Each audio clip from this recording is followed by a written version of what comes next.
Assalamualaikum warahmatullahi wabarakatuh. Kembali lagi di channel Bahas Sains.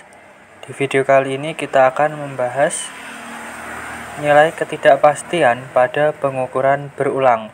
Lanjutan dari materi pengukuran kelas 10 Fisika SMA atau MA. Nilai ketidakpastian pada pengukuran berulang. Pada setiap aktivitas pengukuran, kesalahan pengukuran tidak dapat dihindarkan, apalagi jika pengukuran hanya dilakukan sekali. Peluang ketidaksesuaian antara hasil pengukuran dengan kondisi sebenarnya semakin besar. Banyak faktor kesalahan yang dapat menyebabkan hasil pengukuran tidak sesuai dengan kondisi aslinya. Untuk mengurangi faktor kesalahan pengukuran tersebut, kalian dapat mengatasinya dengan cara melakukan pengukuran secara berulang. Pengambilan data untuk pengukuran berulang minimal dilakukan sebanyak 5 kali. Bagaimana cara mengetahui nilai ketidakpastian pengukuran berulang? Untuk mendapatkan nilai ketidakpastian pengukuran berulang, kalian dapat menggunakan persamaan standar deviasi yang dinyatakan sebagai berikut.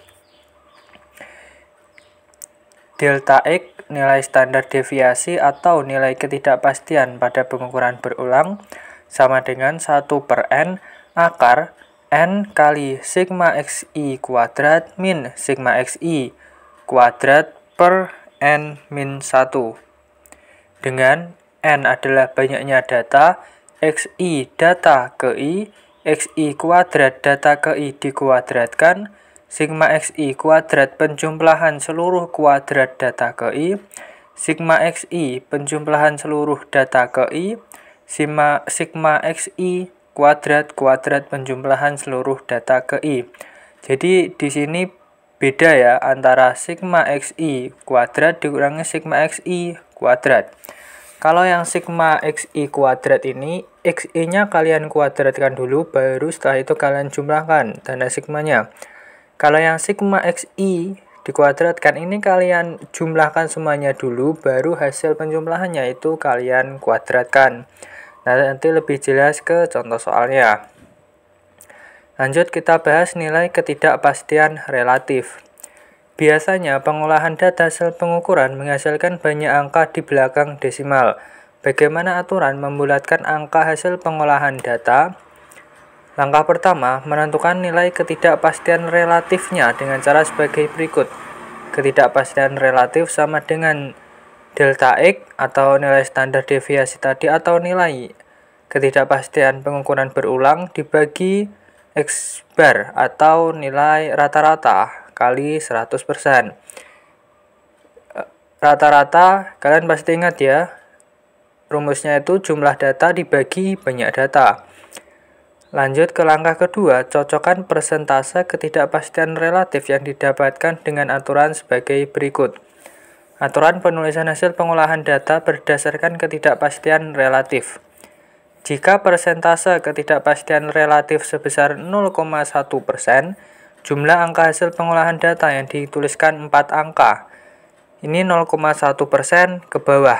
Jadi kurang dari sama dengan 0,1%. Itu hasilnya jika kurang dari 0,1%, maka jumlah angka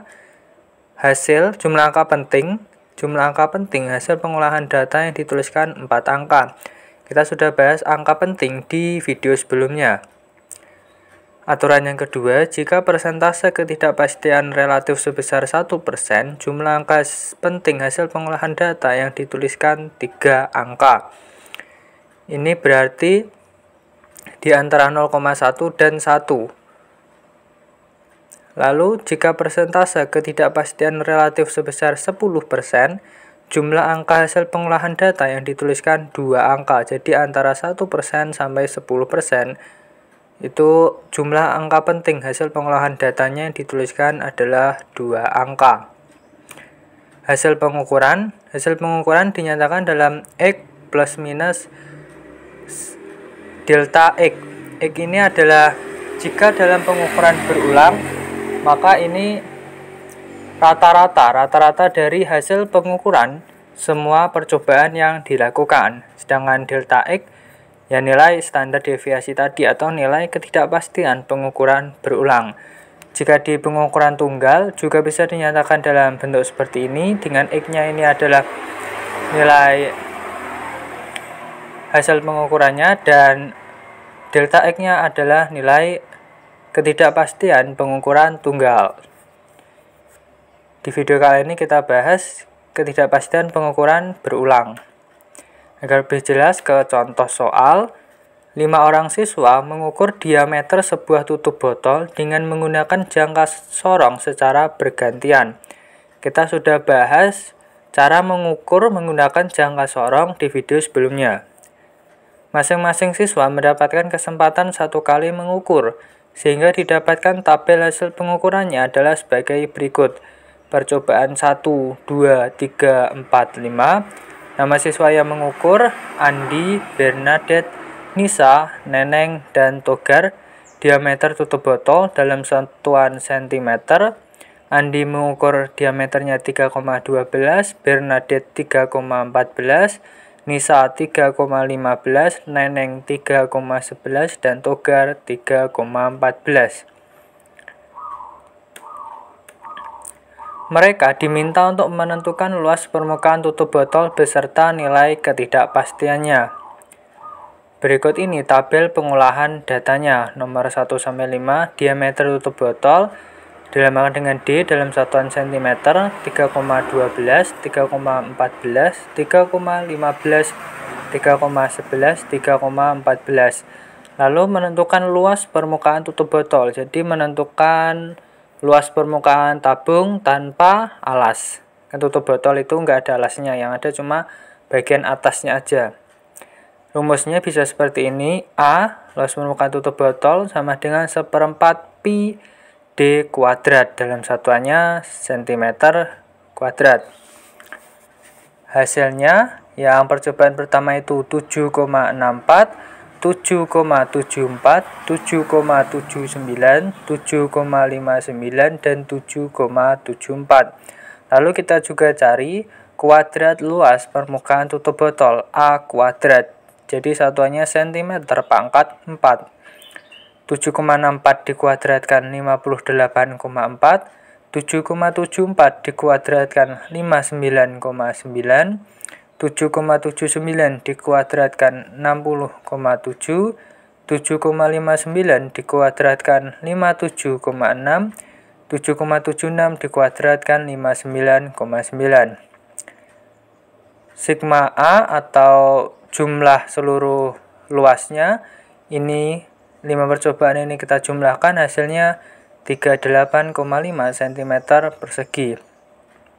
Lalu sigma A dikuadratkan kita misalkan dengan X, jadi kita jumlahkan ini dulu baru kita kuadratkan. Jadi 38,5 dikuadratkan itu sama dengan 1482,25 cm pangkat 4.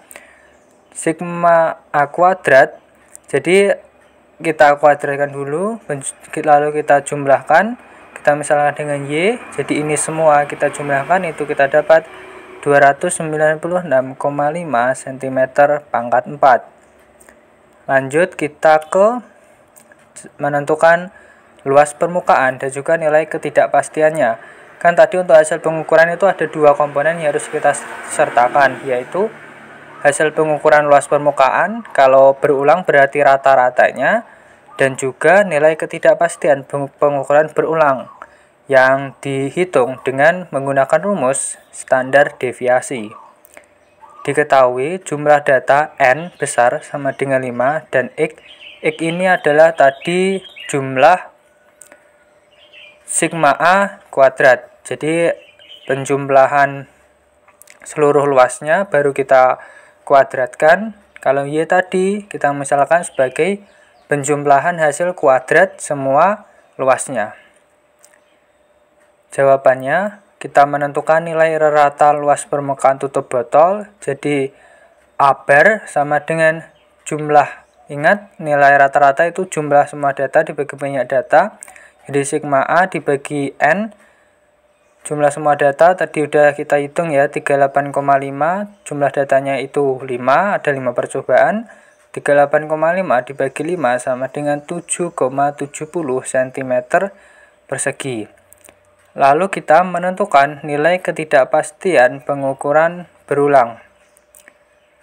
Delta X, rumus standar deviasi, sama dengan 1/n akar n kali sigma xi kuadrat dikurangi sigma xi kuadrat per n-1. Kita ganti dengan A untuk memudahkan, karena kita akan mencari luas yang kalau dalam fisika itu dilambangkan dengan A besar.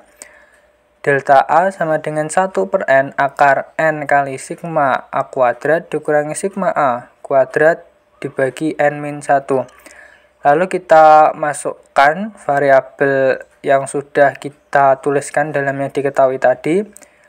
Delta A sama dengan n-nya itu 5, 1/5 akar n-nya kita ubah dengan 5y. Ingat bahwa sigma A kuadrat tadi kita misalkan y. Dan sigma A kuadrat kita misalkan dengan X per 5-1. Jadi sama dengan 1/5 akar 5 kali Y-nya. Kan tadi kita kuadratkan dulu baru kita jumlahkan. Hasilnya adalah 296,5. Lalu yang X-nya kita jumlahkan dulu baru kita kuadratkan. Hasilnya adalah 1482,25. Bagi 5-1, lalu sama dengan 1/5 akar ini kita kalikan didapat 1482,5 dikurangi 1482,25 dibagi 5-1. Sama dengan 1/25 ini kita kurangkan, kita dapatkan hasilnya akar 0,25/4. 1/5 akar ini bisa kita kali 4 masing-masing, jadi 1/16. Akar 1/16 itu sama dengan 1/4, jadi 1/5 kali 1/4. Delta A sama dengan 1/20 atau jika kita desimalkan menjadi 0,05 cm persegi. Ini adalah nilai ketidakpastian pengukuran berulangnya. Nilai ketidakpastian relatif, kita tentukan nilai ketidakpastian relatif untuk menentukan jumlah angka yang kita tuliskan, jumlah angka penting hasilnya yang kita tuliskan dalam hasil pengukurannya. Ketidakpastian relatif sama dengan tadi standar deviasi dibagi rata-rata kali 100%. Jadi 0,05 dibagi rata-ratanya 7,70 kali 100%. Didapat 0,65%. Nah, ini tuh masuk ke aturan yang mana? Persentase ketidakpastian relatif bernilai 0,65% atau nilainya kurang dari 1%. Jadi, sehingga jumlah angka hasil pengolahan data yang dapat dituliskan adalah sebanyak 3 angka penting. Kan tadi ada 3 aturan, jadi ini masuk yang aturan kedua, yaitu yang antara 0,1 dan 1%. Sehingga jumlah angka hasil pengolahan data yang dituliskan itu 3 angka. Kan hasil pengolahan datanya tadi 7,70. Jadi ini tetap kita tuliskan. Tadi format hasilnya seperti ini, tetap kita tuliskan 3 angka penting, yaitu 7,70. Misalkan kalau hasilnya tadi lebih dari 10%, maka kita tuliskan 2 angka aja, menjadi 7,7. Atau jika kurang dari 0,1 atau sama dengan 0,1, kita tuliskan 4 angka, jadi 7,700. Jadi seperti itu. Karena ini hasilnya 0,65% di antara 0,1 dan 1, maka kita tuliskan 3 angka. Jadi luas permukaan tutup botol tersebut adalah A sama dengan 7,70 plus minus 0,05 cm persegi. 0,05 ini nilai standar deviasinya tadi. Seperti itu hasilnya. Baik, sampai sini saja untuk video terakhir materi pengukuran yang membahas tentang nilai ketidakpastian pengukuran berulang. Sampai jumpa di video selanjutnya. Sekian, terima kasih. Wassalamualaikum warahmatullahi wabarakatuh.